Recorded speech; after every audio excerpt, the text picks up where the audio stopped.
Tudo bem, pessoal? Hoje comentário sobre Sangue e Ouro, nova produção da Netflix dirigida por Peter Tolworth, que já está disponível no catálogo do serviço de streaming. Anualmente recebemos um número considerável de produção que tem a temática base da Segunda Guerra Mundial. Claro que a partir disso, você pode direcionar, quem sabe, para um romance com pano de fundo na Segunda Guerra, um drama, mas o que eu noto muito nos últimos 15, 20 anos é essa tendência de buscar pelo recorte do que eu chamo de período caótico entre 1944 e 1945 e levar para ação. Teria que mencionar aqui, por exemplo, que esse filme tem uma premissa base que ela é muito parecida com a de um destaque de 2023 que já comentei aqui no canal, que é Sisu. Explorar a morte de nazistas no cinema definitivamente não é novidade, só que a tendência é de acrescentar a formatação do gore e da ultraviolência em muitos casos, de buscar por esse diferencial, que é, de certa forma, o que se aplica em Sangue e Ouro. Quando esse filme foi anunciado, muitos sites e portais, inclusive de grande repercussão, anunciaram o seguinte, que a Netflix estava desenvolvendo um filme inspirado em Tarantino. Eu penso que é justo você analisar o trailer, uma que outra imagem, e buscar, quem sabe, pelo referencial de Bastardos Inglórios. Até acredito que em algumas passagens o diretor buscou por esse referencial do Tarantino, que é um peso enorme para carregar nas costas, convenhamos, mas tem uma outra noção que eu acho bem interessante que eu gostaria de abordar aqui, que é de como esse filme se inspira também nos westerns italianos, especialmente da transição dos anos 60 para os anos 70. Eu já vou falar mais sobre isso, mas é uma edição de catálogo interessante quanto à ação, mas que ainda assim deixa um ar de indefinição.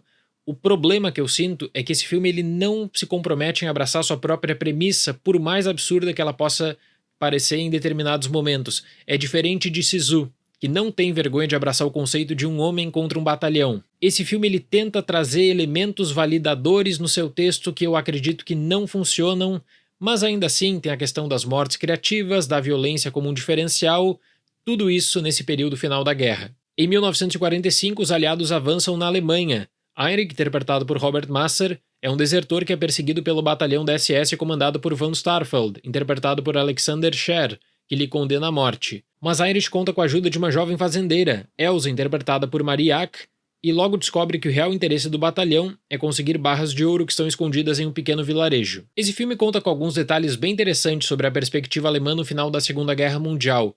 Tem uma passagem sobre o vício dos soldados na metanfetamina, que era super comum, que já gerou obras literárias, inclusive aclamadas.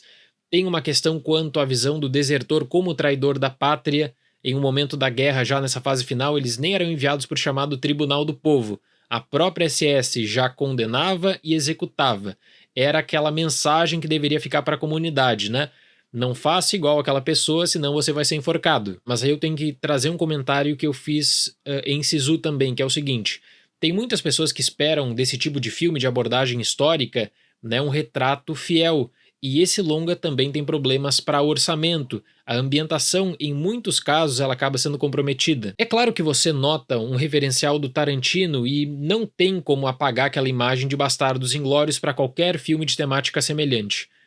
Eu noto também, no entanto, e eu tenho que falar aqui para vocês, que o diretor ele parte de um princípio do Nazi Exploitation dos anos 70 ao buscar pelo referencial do sadismo, que aqui vai ser aplicado mais para a ultraviolência em alguns casos. E além disso, o tributo aos westerns italianos, como eu mencionei, porque esse filme tem um tema, tem um sentimento de invasão de uma pequena comunidade por pessoas que demonstram ter muito mais poder, essas pessoas mudam a rotina e acabam lidando com os segredos do local. O vínculo gerado com o espectador é o da torcida pelo nazista desertor, que fica o nazista arrependido contra o nazista fanático.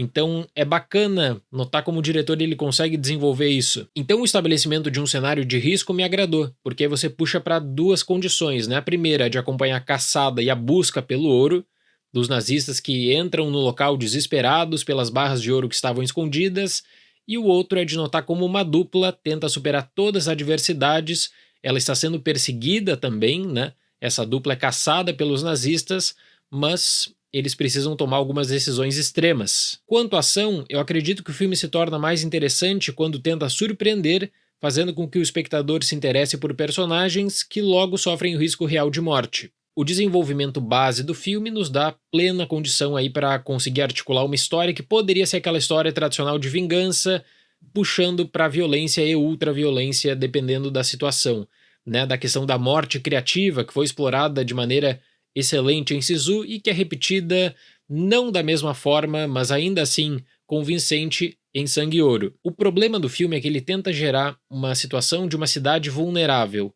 Nazistas que estão contra nazistas em muitos momentos, com histórias paralelas inclusive. Só que não tem um coadjuvante sequer nesse filme que consiga se destacar não só por uma linha de diálogo básica, tá? Mas por uma situação convincente apresentada.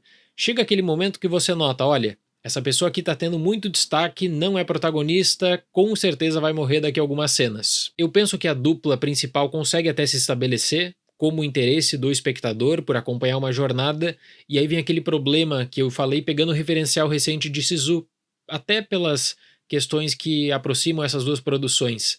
Sisu não tem vergonha de abraçar o seu conceito que pode ser por muitos visto como um ódio ao absurdo.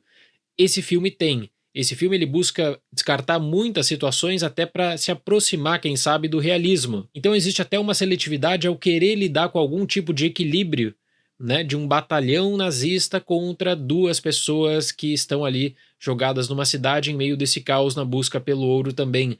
A própria busca pelo ouro, ela nunca se torna um diferencial. E quando eu penso no confronto final, até pela tradição de westerns italianos, eu lembro o seguinte: esse filme ele partilha de um tema, ele tem uma condução de trilha que é interessante, ele busca também estabelecer situações, né, dessa invasão da cidade, como nos westerns italianos, mas no confronto final que deveria se destacar, você tem um punhado de qualquer coisa.